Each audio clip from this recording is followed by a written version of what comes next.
If you enjoyed this podcast, please consider liking, sharing, and subscribing to the channel. Sharing it with your friends and family helps spread knowledge. And when we help others grow, we grow too. Thank you so much for listening.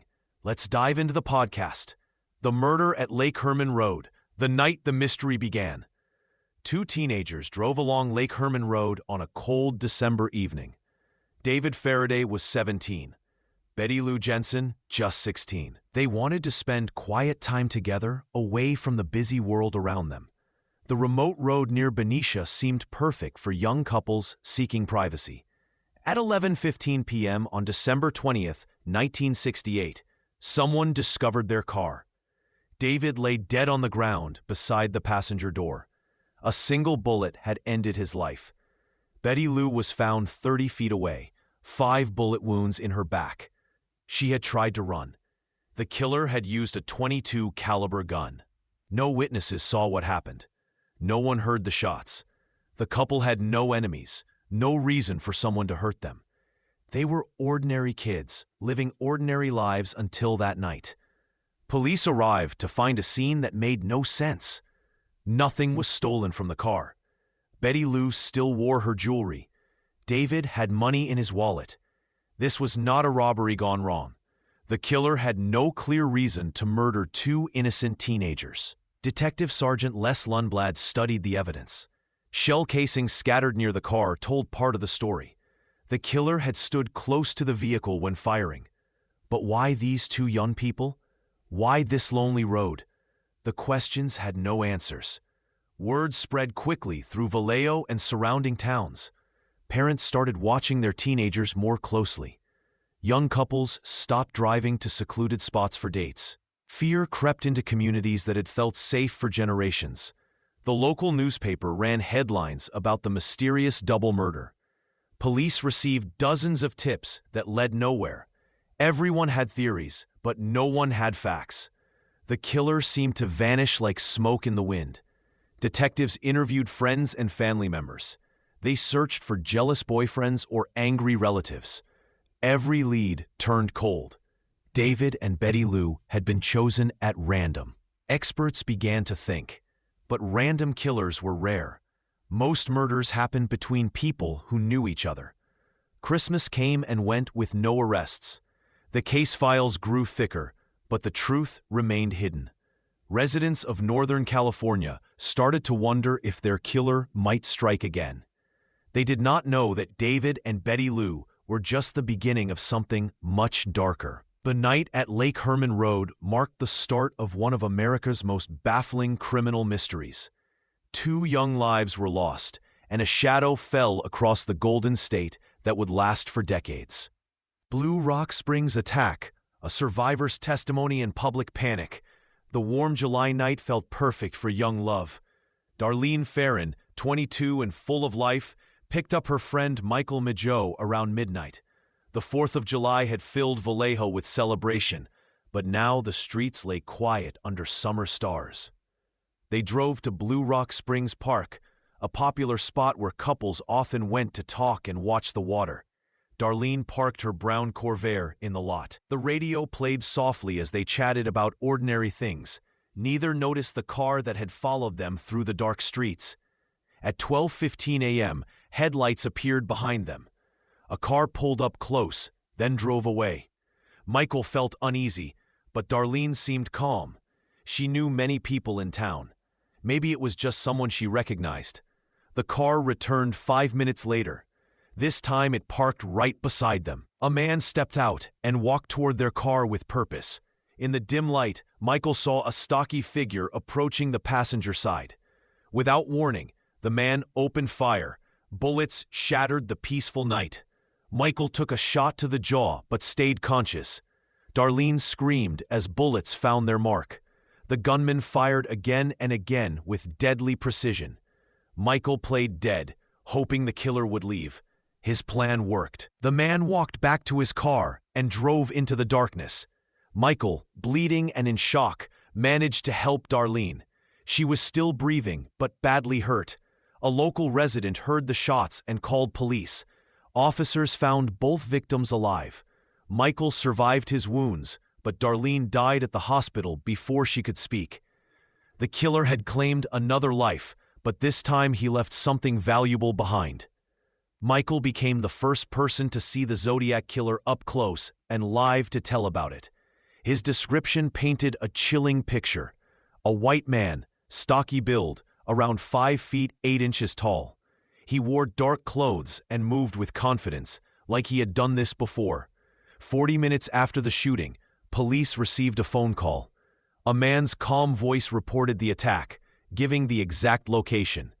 He spoke without emotion, like he was reading a grocery list. Then he said something that made officers' blood run cold.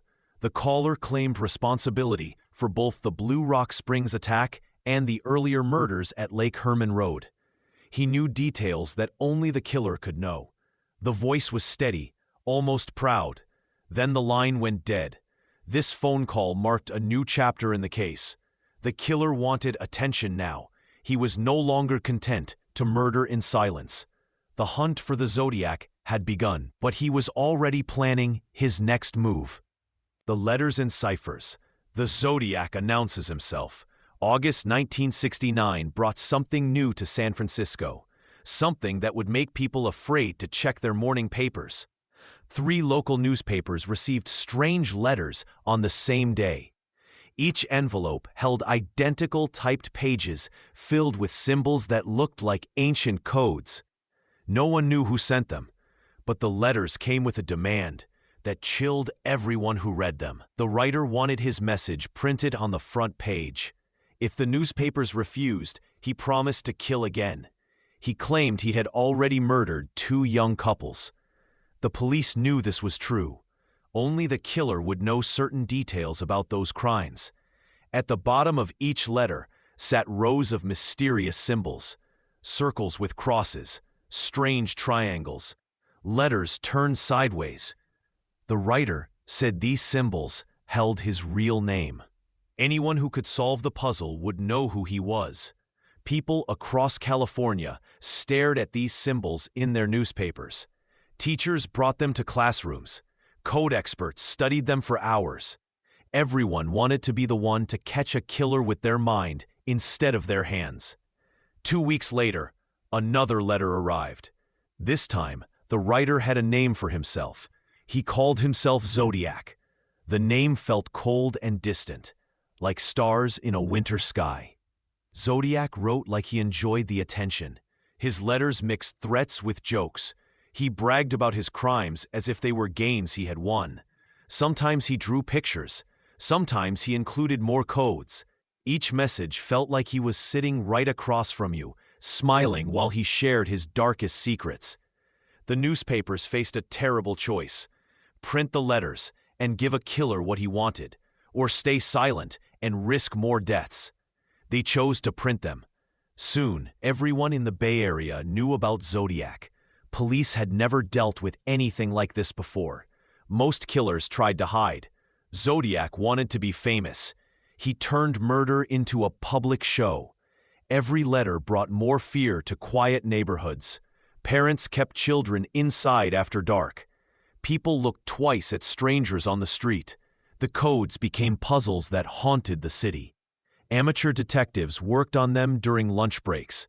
Families gathered around kitchen tables, trying to make sense of the symbols. Zodiac had turned an entire community into unwilling participants in his twisted game. He had found a way to be everywhere at once. Even when he stayed hidden, his words reached every home. His voice echoed through every conversation. The killer had become larger than life, and that was exactly what he wanted. Lake Berryessa and Presidio Heights. Escalation and evidence. The warm September afternoon felt perfect for romance at Lake Berryessa. 20-year-old Cecelia Shepard had brought 22-year-old Bryan Hartnell to this quiet spot for a picnic. They spread their blanket on the small island, watching the water sparkle in the California sun. Everything seemed peaceful and safe. Around sunset, something changed. A figure emerged from the trees wearing a black executioner's hood. Strange symbols decorated the front. The man looked like something from a nightmare. He carried a gun pointed straight at them. Bryan tried to stay calm. He spoke quietly to the stranger, hoping to reason with him. The hooded man seemed almost polite at first. He claimed he needed money and their car. He even said he wouldn't hurt them if they cooperated. But lies dripped from his mouth like poison. The killer produced white cord and ordered Bryan to tie up Cecelia. Then he bound Bryan himself with practiced movements. These weren't the actions of a desperate robber. This man had planned everything down to the smallest detail. What happened next shattered the quiet evening forever. Without warning, the killer pulled out a long knife. He began stabbing them repeatedly, methodically, as if following some twisted script in his head. Bryan felt the blade pierce his back 6 times. Cecelia suffered 24 wounds. The pain was beyond description. Blood soaked into the earth beneath them. Yet somehow, both victims clung to life as their attacker melted back into the trees. A fisherman found them hours later. Bryan survived, though barely. Cecelia lived long enough to describe their attacker to police, but her injuries proved too severe.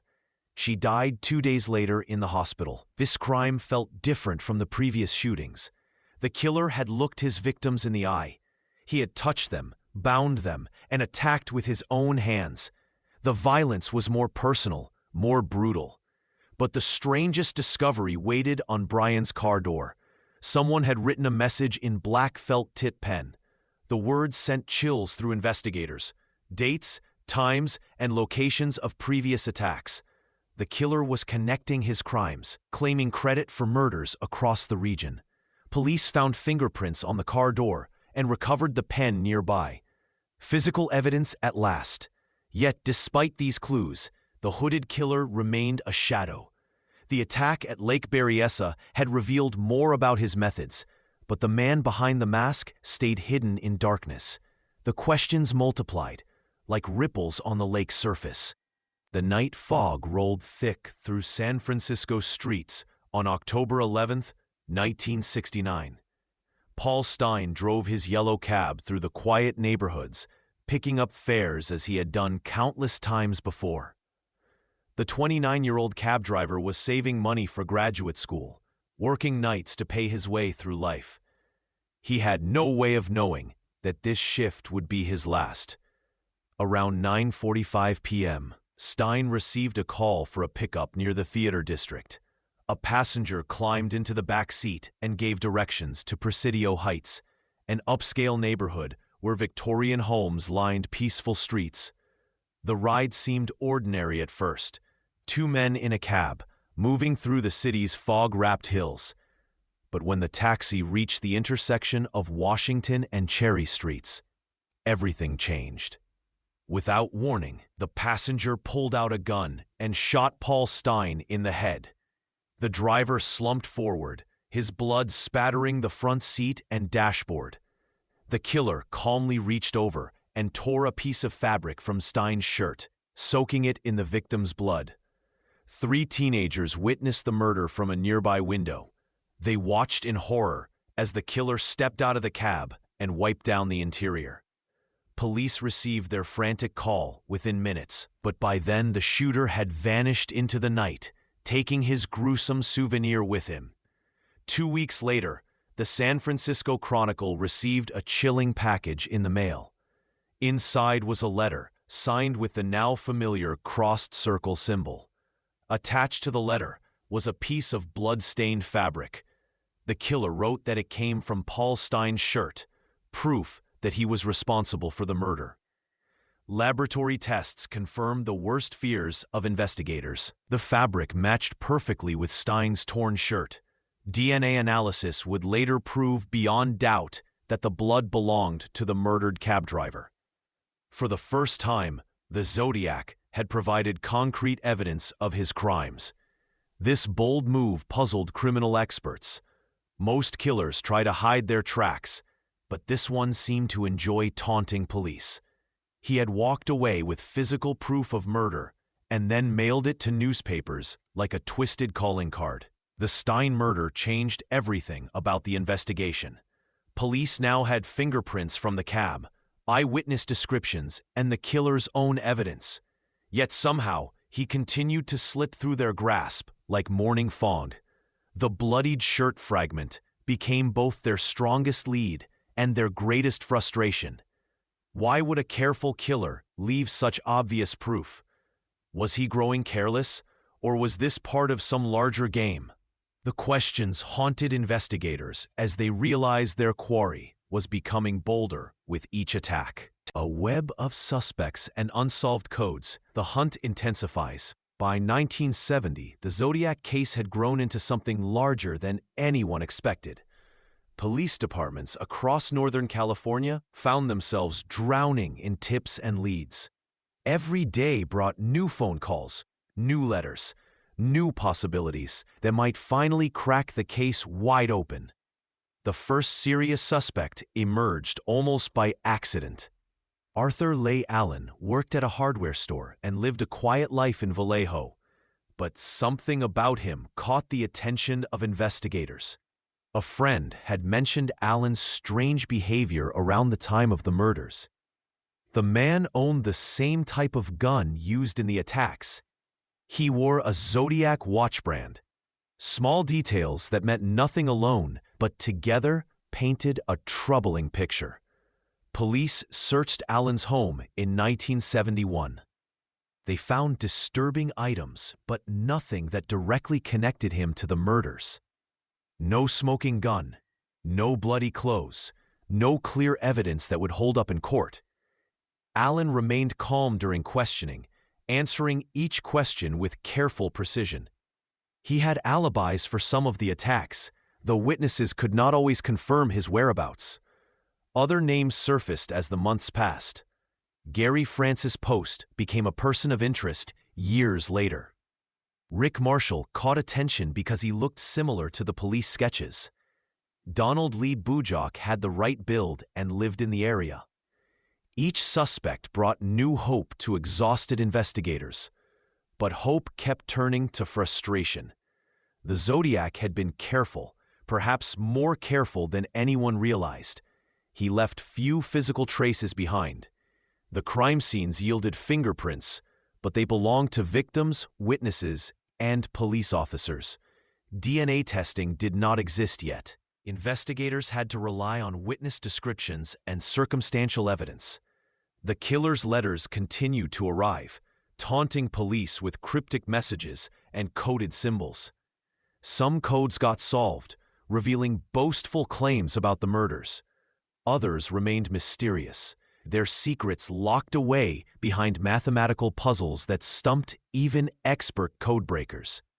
Each new letter brought fresh leads and renewed public interest.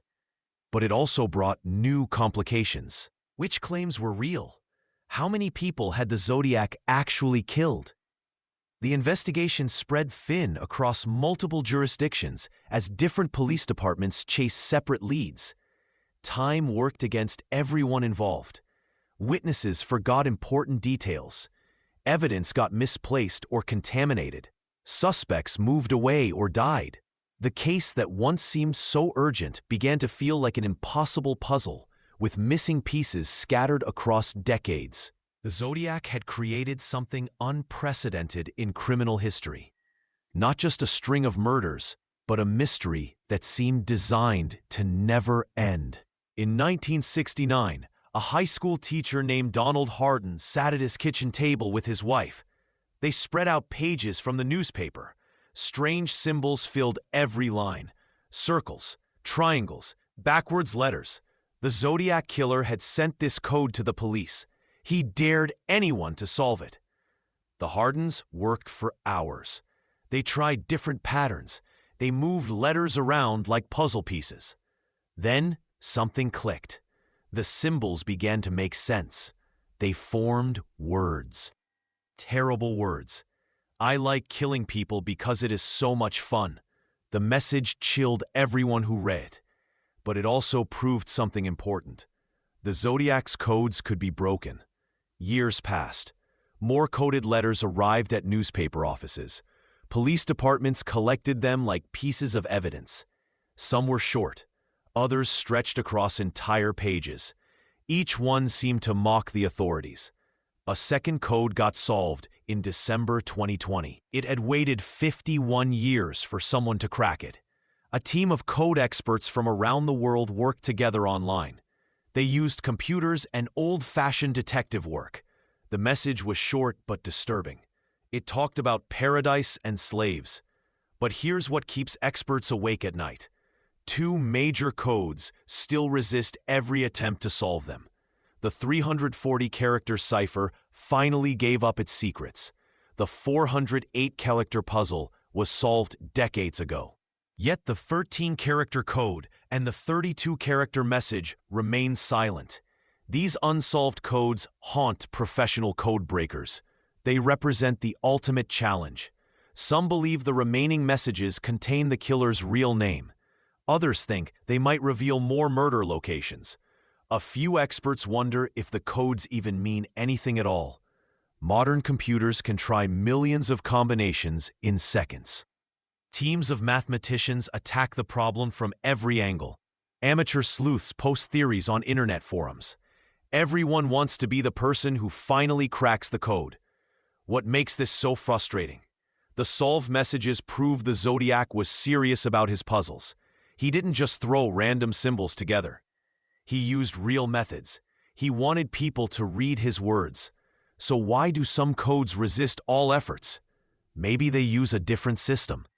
Perhaps the killer made mistakes in his encoding. Or maybe he included deliberate tricks to confuse code breakers. The unsolved ciphers keep the Zodiac case alive in ways the killer never expected. Each failed attempt to decode them creates new questions. Every breakthrough brings fresh hope. The codes have become puzzles that connect us directly to a killer's mind from 50 years ago. The letters kept coming, and with each one, the Zodiac Killer made bolder claims. He didn't just talk about the murders everyone already knew about. He bragged about killing more people, many more. In letter after letter, he raised his victim count. 7 victims became 12, then 17. Some letters hinted at even higher numbers. The killer seemed to enjoy watching police scramble to figure out which deaths he actually caused. These claims sent shockwaves through California law enforcement. Every unsolved murder suddenly needed a second look. Every mysterious death became a potential Zodiac case. Police departments that had never dealt with the killer before now wondered if he had struck in their towns. Detectives pulled dusty files from storage. They reread old case notes with fresh eyes.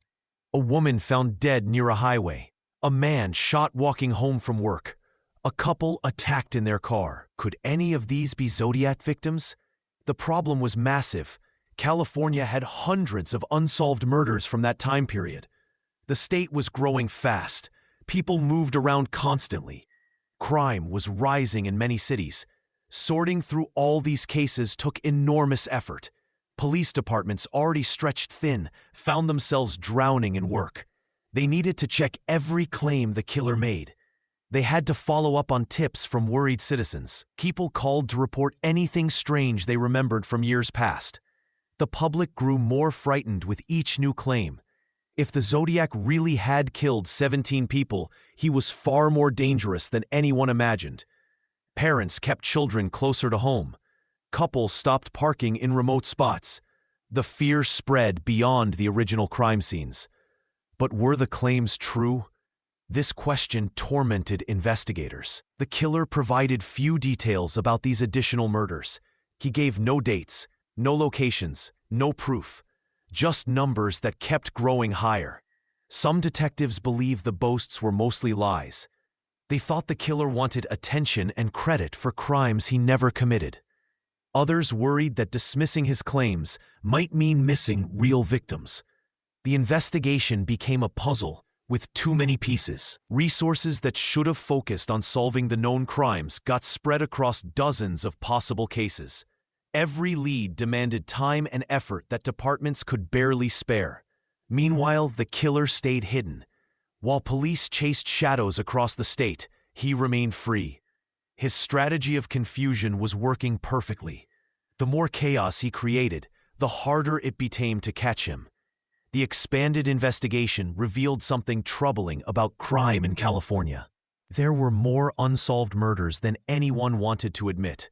The Zodiac case had accidentally exposed how many killers roamed free, their crimes forgotten in overloaded filing cabinets. Taunts, claims, and retreat, the final communications. The letters kept coming, but something had changed. After the chaos of 1969, the Zodiac's messages arrived like whispers from a fading ghost. Each envelope still carried that familiar chill, but the words inside grew stranger and more scattered.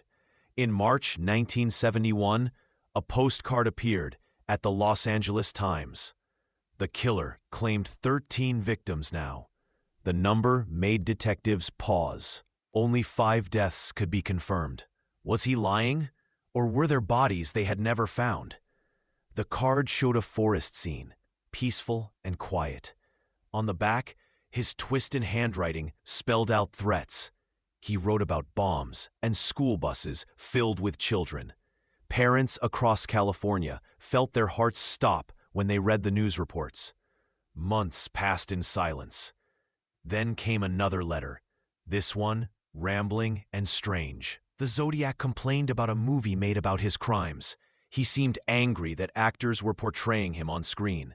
Even killers, it seemed, had egos that could be bruised. His cipher codes became sloppier.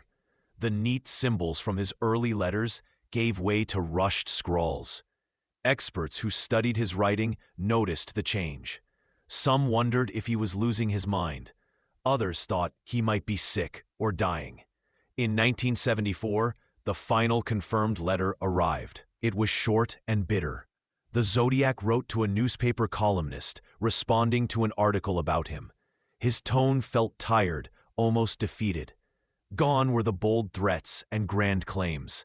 This message read like the words of a man who knew his time was ending. After that letter, silence fell like a heavy curtain. No more codes to crack. No more taunts to analyze. The phones at police stations stopped ringing with his voice. The killer who had terrorized an entire region simply vanished from public view. Detectives waited for years, expecting another message. They kept checking every suspicious letter that arrived at newspapers. But the Zodiac had spoken his last words to the world. Some investigators believed he had died. Others thought he might be in prison for different crimes. A few wondered if he had simply grown tired of the game and walked away. The mystery deepened with his silence. When the Zodiac was writing letters, at least police knew he was still out there. His quiet disappearance left everyone guessing. Had California's most feared killer finally met his end? Or was he watching from the shadows, enjoying the confusion his absence created?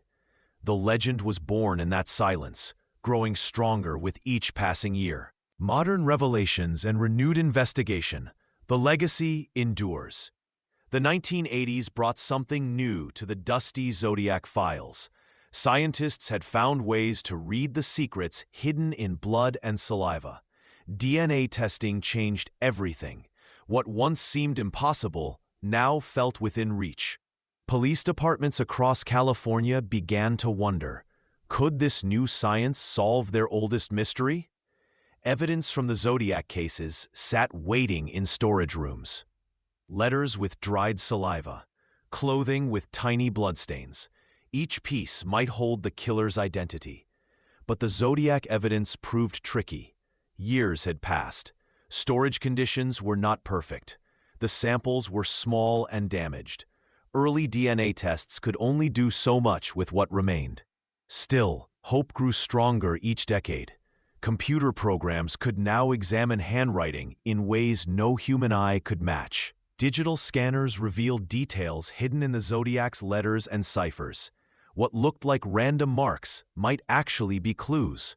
In 2007, something exciting happened. A group called the Case Breakers formed. These were not regular police officers.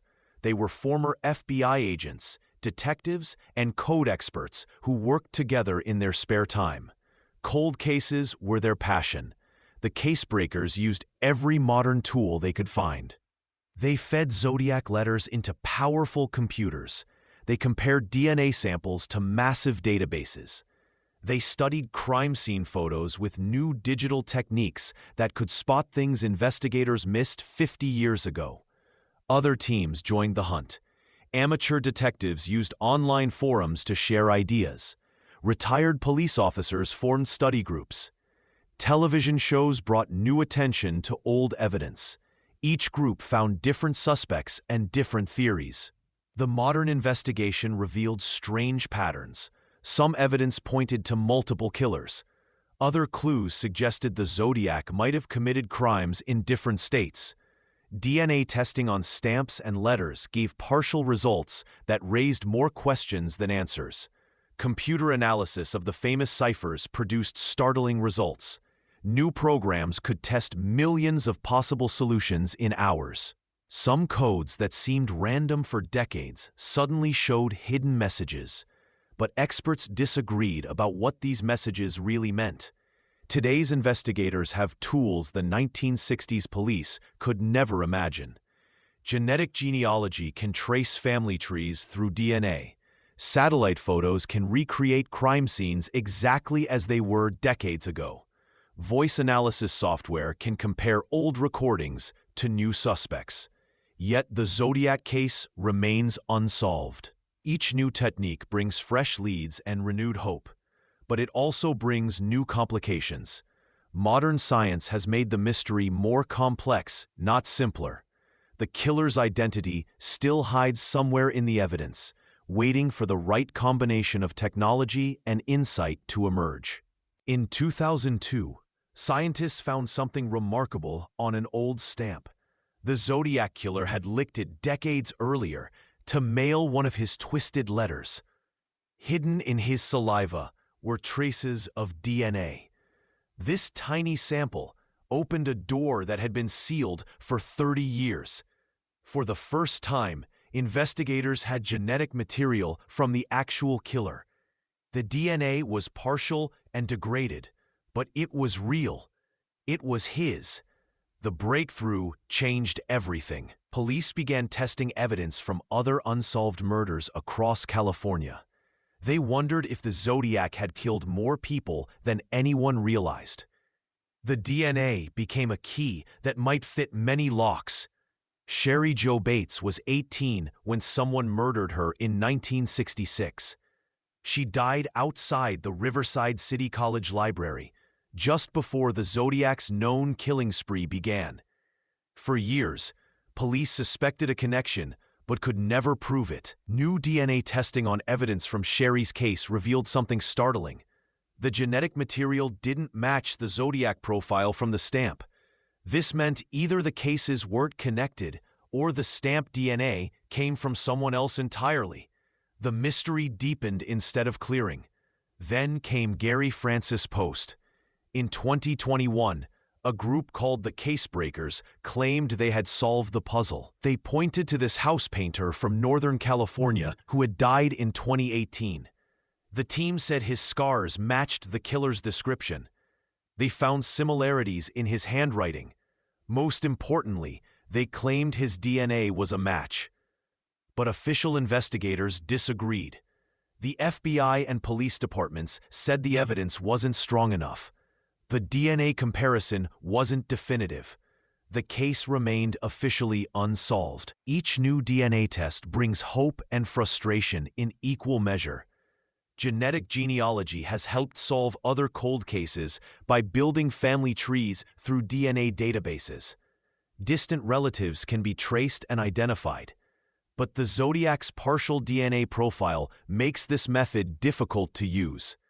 Some evidence has been tested multiple times as technology improves. Old bloodstains, hair samples, and skin cells get re-examined with better tools. Each test reveals new details, but also new questions. The DNA evidence has ruled out many suspects over the years.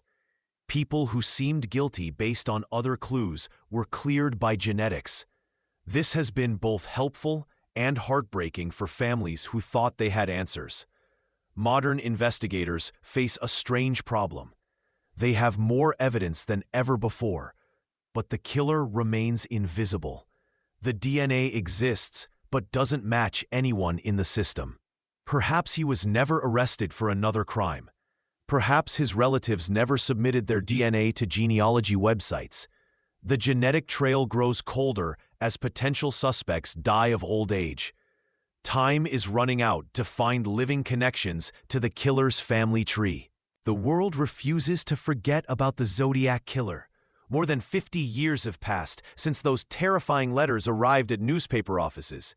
Yet something about this case grips people's minds and won't let go. Every few months, a new documentary appears on television. Books fill library shelves with theories and suspects. Online forums buzz with amateur detectives sharing ideas late into the night. They study handwriting samples and debate cipher meanings. They create maps and timelines, searching for patterns the police might have missed. What makes this killer so fascinating? Perhaps it's the way he played games with the public. He wanted attention and got it. His letters felt like personal challenges to anyone brave enough to read them. He seemed to enjoy the hunt almost as much as the crimes themselves. The mystery has spawned an entire community of researchers. Some are retired police officers who worked the original case. Others are teachers, engineers, and students who became obsessed with finding answers. They meet at conferences and share information through websites. Their dedication runs deeper than casual interest. These amateur investigators have made real discoveries. They found new evidence and identified potential suspects. Some have spent decades of their lives chasing leads. They interview witnesses, analyze documents, and follow paper trails through dusty archives.